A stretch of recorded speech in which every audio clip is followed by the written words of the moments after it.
روزمرہ اور محاورہ۔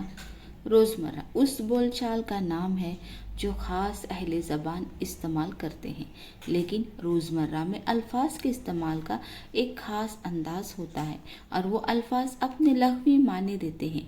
اس میں قیاس کو دخل نہیں، بلکہ سماعت پردار و بردار رہے۔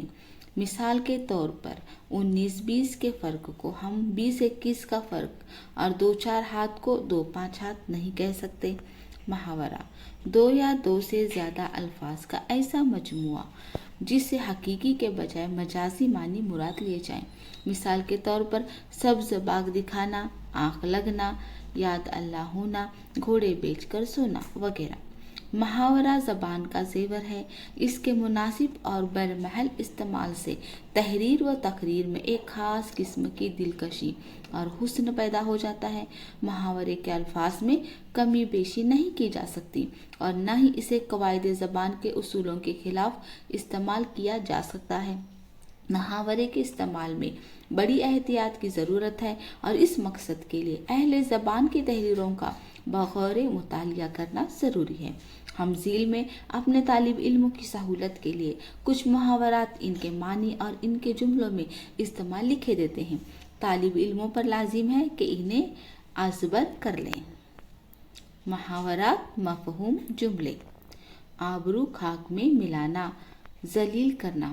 اس نے اتنے برے کام کیے کہ اپنے بزرگوں کی آبرو خاک میں ملا دی۔ آپے سے باہر ہونا، حد درجے کا غصہ۔ احمد گالی سن کر آپے سے باہر ہو گیا۔ آڑے آنا، مشکل میں کام آنا۔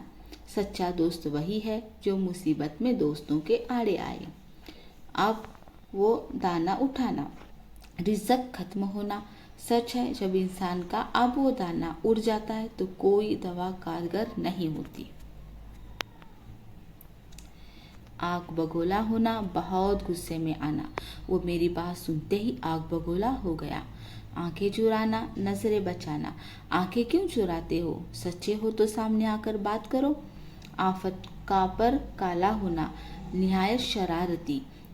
اے بڑھیا تو آفت کا پر کالا ہے، ادھر کی ادھر لگا کر لوگوں میں لڑائی کرا دیتی ہے۔ آسمان سے باتیں کرنا، بلند و بالا۔ کوئی ہمالیہ کی چوٹیاں آسمان سے بات کرتی ہیں۔ اپنا سا منہ لے کر رہ جانا، شرمندہ ہونا۔ احمد سے جب میری دلیل کا جواب نہ بن پڑا تو وہ اپنا سا منہ لے کر رہ گیا۔